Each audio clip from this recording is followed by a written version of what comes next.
السلام علیکم ورحمۃ اللہ وبرکاتہ۔ ناظرین، آج کے اس ویڈیو میں ہم حاضر ہوئے ہیں مولانا عبد المنان صاحب صدیقی کا بیان لے کر۔ دوستو، آپ تمام احباب کا میرے اس چینل میں خوش آمدید ہیں۔ چلیے دوستو، ہم سب مل کر اس بیان کو سنتے ہیں۔ انشاءاللہ اس بیان کو سننے سے ایمان تازہ ہو جائے گا۔ میں پوچھ رہا ہوں جوان اولاد سے، باپ فالج کے مرض میں کیوں ہر باپ کی زبان پر ہی فالج گرتا ہے؟ تیرے تاندوں سے جب تو پیر زمین پہ مار کے کہتا ہے پتہ نہیں میرا باپ بھوکنا کب بند کرے گا، اللہ فرماتے عزت کے ساتھ ہی چپ ہو جا۔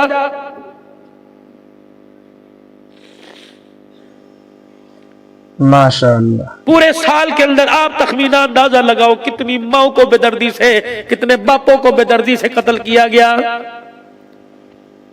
جس کو تم حسن پری بنا کے لا رہے ہو، وہ گھر کے اندر آتے ہی کہہ رہی ہے جانو بتاؤ نیا مکان کب لوگ علیحدہ اپنے گھر میں 11 بہن بھائیوں کو مردود نہیں چھوڑ کے آئی، اور تیرے آگے بہن بھائیوں کو مار مکر تھپڑ کتی کے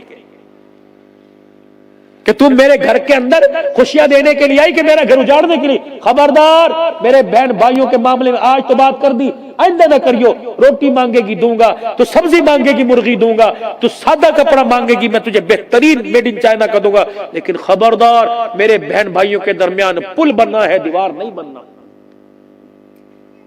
جب تو اپنے ماں باپ کے گلے سن کر بیوی کو آ کے کہتا آج تو میرے باپ نے میرے ناک میں دم کر دیا، میری امی کی گفتگو نے سر میں درد کر دیا، تو وہ تیری بیوی تیری ماں کو قرآن پڑھ کے بخشے گی؟ وہ تو 4 گالیاں اور دے گی، وہ تو کہے گی چلو رات ہم باہر روڈ پہ گزار لیں گے، میں ہوں نا کرائے کے مکان میں برتن، ہاں تو اتنی برتن مانجنے والی، ساس کے جھوٹے برتن تو تیرے سے مانجے نہیں جاتے، تو لوگوں کے برتن مانجے گی؟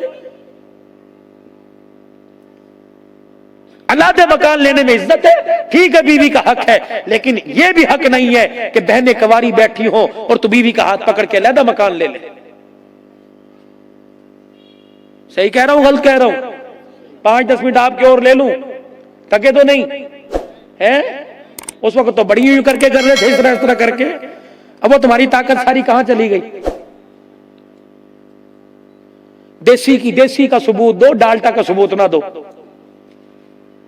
سنو گے بات؟ اور جب تم نے یہ قصے کہانی عمر عباسی نے جڑ جڑ کے میری نیند اڑا دی تو میں تمہیں سونے دوں گا میرے بھائی؟ اللہ اکبر، یہ عزت نہیں ہے۔ گھروں کو بساؤ خدا کے واسطے۔ اور میری بیٹی، اور جس گھر کے اندر تو بہو بن کے جا رہی ہے، تیری بد کلامی کی وجہ سے لوگوں نے تیری بہنوں کے رشتے مانگنے چھوڑ دیے، انہوں نے کہا وہاں بیائی بھی نہیں ہے، اس نے اس کا گھر اجاڑ کے رکھ دیا۔ توبہ توبہ توبہ، اس کی بہن نہ لینا بھائی، کتنی رکاوٹ بن رہی ہے۔ مسجدوں کے اندر بیٹھے ہوئے ہیں، ہوٹلوں پر، یہ اللہ ترس نہیں آتا تمہیں؟ ترس نہیں آتا؟ گرمی کے موسم میں تیرے پوتے، تیرے دوتے، تیری بہو، تیری بچے ایسی روم میں سو رہے ہیں اور ابا جان نیچے تھلے کے اوپر بیٹھے ہوئے ہیں، شرم نہیں آتی؟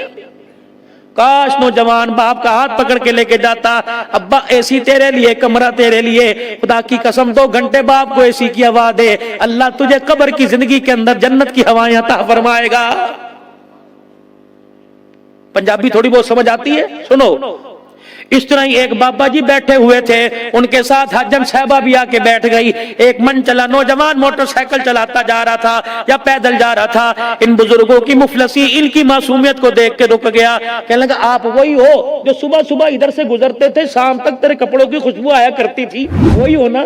یہ داغ، یہ کپڑا پھٹا ہوا، یہ داغ، یہ سالن کے نشان، کوئی دھونے والا کوئی نہیں؟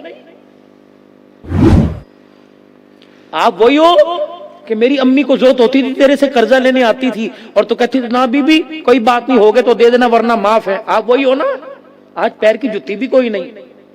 پنجابی کے اندر ماں باپ نے، اجڑے ماں باپ نے 2 اشعار کہے، 2 لفظ کہے، کیا کہنے لگے؟ پتر لے گئے نو سمجھتے ہو؟ نو بہو کو، پتر بیٹا، پتر لے گئے نواں، دیاں لے گئے ہور، آئے آئے آئے، پتر لے گئے نواں، دیاں لے گئے اور بڈڑی بڈڑا ایویں بیٹھے جیویں بیٹھے چور.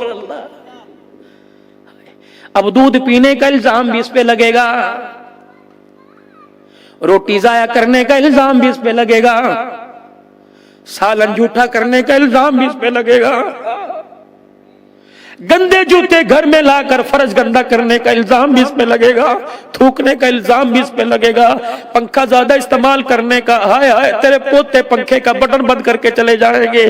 ایک باپ اولڈ ہوم میں پڑا ہوا تھا, آخری وقت آیا, اولڈ ہوم کے مالک کہنے لگے بتاؤ جی آخری آپ کی کوئی خوش خواہش ہو, کہا ایک مرتبہ میرے بچے کو بلا دو جو مجھے یہاں چھوڑ کے گیا تھا, فون کر کے بلاؤ, اے بغیر تا ظالم سرو کر تیرا باپ آخری سانسوں میں آ کے باپ کو مل جا. بیٹا آیا کہ کہنے لگا ابو معاف کر دو, چلو گھر کے اندر مرنا. کہ بیٹے زندگی میں دھکے یا اولڈ ہوم میں کھائے, لوگوں کی زکات کے پیسوں کی روٹیاں کھائی, اللہ اگر مرنے بھی مجھے یہاں دے, اللہ اکبر.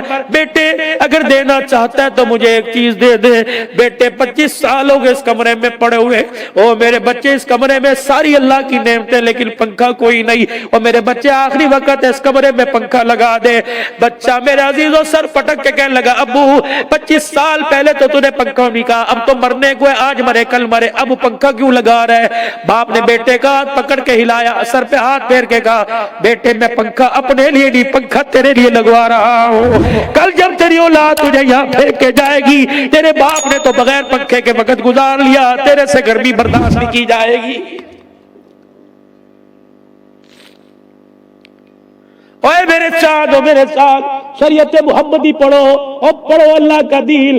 جو نبی ماں باپ کی پیٹیوں بیٹھنے کی اجازت نہیں دیتا, وہ ماں باپ سے زبان درازی کرنے کی اجازت کیسے دے گا؟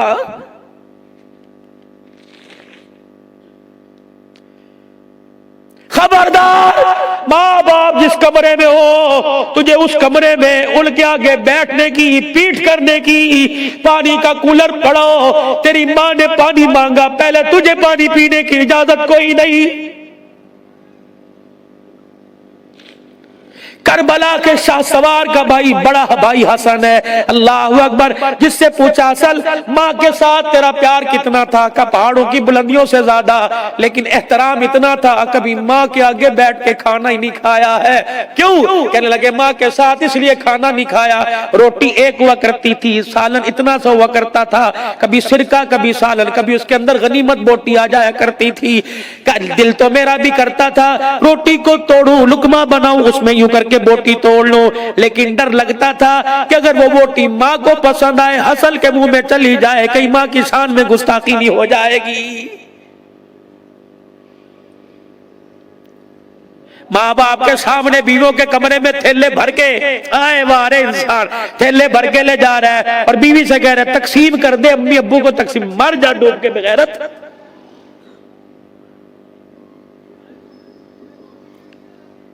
لا کے ماں باپ کے قدموں میں رکھتا, جس نے مکان, فلیٹ, دکان, موٹر سائیکل, کار تیرے نام کر دیا تو 2 کلو فروٹ کی تھیلی اس کے نام نہیں کرتا. تیرے سے بڑا بے شرم کوئی نہیں ہے. لاتا یہ سارے بیٹھے میرے سمیت, یہ آپ بیٹھے ہو, آپ بیٹھے ہو, کیوں اپنے گھر کی داستان اپنے بچوں کو نہیں سناتے؟ کمانے والا ایک ہوتا تھا, کھانے والے 10 ہوتے تھے. چنگیر میں روٹیاں 10 ہوتی تھی, کھانے والے 12 ہوا کرتے تھے, لیکن برتانے والی ہاتھ دھلوایا کرتی تھی, بسم اللہ پڑھوایا کرتی تھی, ایک برتن کے اندر 4 کو کھلایا کرتی تھی, ایک روٹی کے ٹکڑے 4 کر کے ہاتھ میں دیا کرتی تھی. ہر لقمے پہ کہتی اللہ تجھے اور دے, کہتی ماشاء اللہ الحمدللہ, میرا پوت دودھو نہائے پوتو پلے.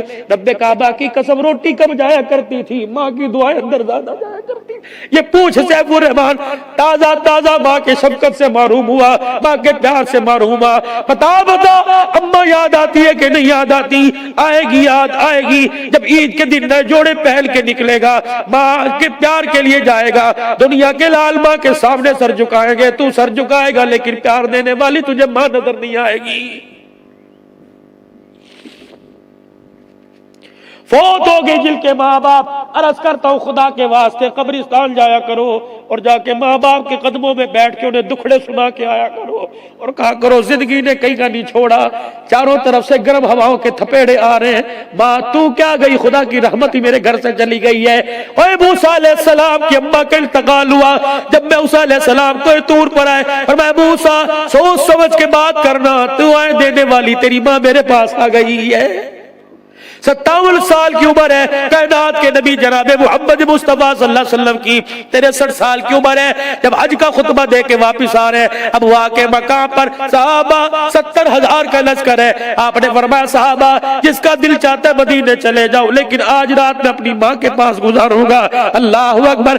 6 سال کی عمر میں جو ماں کا صدمہ ملا, 6 سال کی عمر میں جو ماں کی قبر پہ تھے, 63 سال کی عمر میں اللہ اکبر داڑھی کے بال سفید ہے, قبر جھک گئی امت کے غم کی امت کے گناہوں کا بوجھ اٹھا کر. میرے عزیزوں ابوا کے قبرستان میں گئے, اپنے سواری سے اترے, اللہ اکبر سر جھکا کے گئے اور جا کی ماں کی قبر کو اپنی بغلوں میں لے کے رونے لگ گئے. صدیق اکبر نے رونے کی آواز سنی, کہا ماں باپ قربان ہو آقا, امت کو صبر کا درس دینے والے آج زور سے آواز کے ساتھ رو رہے. آپ نے فرمایا صدیق دیکھتا نہیں یہ کون ہے, یہ وہ میری ماں آمنہ ہے. جب سب نے مجھے چھوڑ دیا میری ماں مجھے سینے سے لگا کے لوریاں دیا کرتی تھی. میں نے اپنی ماں سے کہا تھا ابا سے ملا کے لا, یہ ابا سے ملانے گئی, مجھے کیا پتا تھا باپ کی ملاقات اتنی مہنگی ہو جائے گی کہ ماں بھی مجھے چھوڑ کے میرے باپ کے پاس چلی جائے گی. صدیق میرے یتیمی میں دور گزارا, میرے طائف کی گلیوں میں پتھر کھا کے دور گزارا. صدیق میرے بیٹیوں کے جنازے اٹھا اٹھا کے, میرے بیوی کے جنازے اٹھا اٹھا کے, میرے بچوں کے جنازے اٹھا کے صدمے برداشت کیے, بڑے سے بڑا صدمہ برداشت کیا. آج ماں کی قبر کو دیکھ کے جدائی کا صدمہ میرے سے برداشت نہیں ہو رہا. صحابہ تمہیں اجازت ہے چلے جاؤ, آج میرا دل چاہ رہا ہے کہ رات اپنی ماں کے پاس میں گزاروں گا.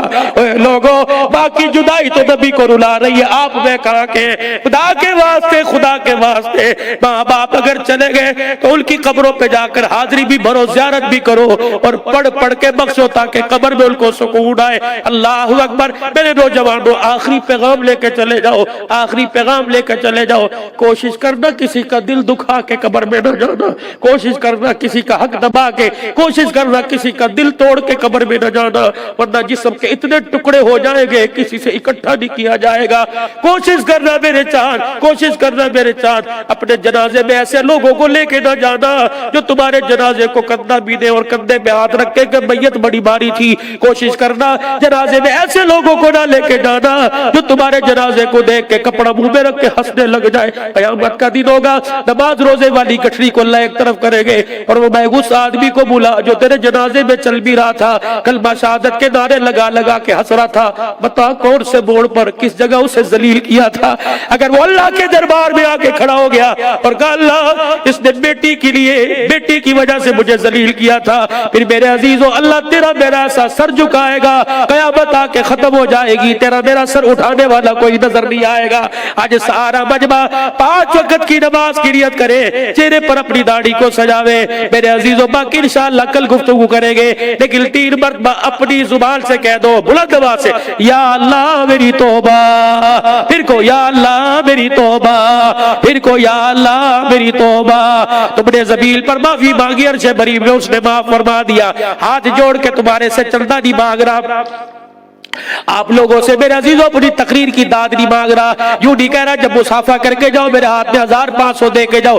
بس میں آپ سے عرض یہ کر رہا ہوں, اگر کسی وجہ سے ابھی میں نے بھی عشاء کی نماز نہیں پڑھی, شاید عمر عباسی نے بھی, اب کافی حضرات نے نہیں پڑھی, پڑھیں گے, اگر نماز عشاء کی نہیں پڑھی یوم آزادی کے چکر میں, تو میرے چاند روٹی کھانے سے پہلے, چائے پینے سے پہلے, سونے سے پہلے 4 فرض 2 سنت 3 وتر کے پڑھ کے سو جانا. ساری رات بستر پر رحمت برستی رہے گی. اگر دنیا کو راضی کر کے, خدا کو ناراض کر کے سویا تو پھر یہ رحمت زحمت اور لعنت کے اندر تبدیل ہو جائے گی. بتاؤ زحمت لینا چاہتے ہو یا رحمت لینا چاہتے ہو؟ بولو بولو بھائی. تو جو اللہ کی رحمت لینا چاہتے ہو وہ صرف عشاء کی نماز نہیں, فجر کی نماز نہیں, 5 وقت کی پابندی کے ساتھ ارادہ نہیں, وعدہ کرتا ہے انشاءاللہ پڑھوں گا. پڑھو گے انشاءاللہ؟ یہی اسوہ حسینی ہے، یہی میرے عزیزوں عظمت صحابہ ہے، یہی ختم نبوت کا بیان ہے۔ کوشش کرو گے نا انشاءاللہ، ہر مسلمان کی جتنی ہو سکے کوشش کرو گے نا، کسی مصیبت زدے کو مصیبت میں نہیں ڈالنا، اس کی مصیبت سے نکالنا ہے۔ کوشش کرو گے، اپنے علاقے میں کتنے نوجوان ہیں، کتنے تھلے چائے کے ہوٹل ہیں، ہر جگہ جا کر دین کی، اللہ اس کے رسول کی دعوت دو گے نا انشاءاللہ۔ اللہ کے راستے وقت لگاؤ گے، محرم الحرام میں سروزہ کون کون اللہ کے راستے میں لگائے گا؟ اللہ تمہارے مال جان میں برکت عطا فرمائے۔ وآخر دعوانا الحمدللہ رب العالمین۔ اللہم صلی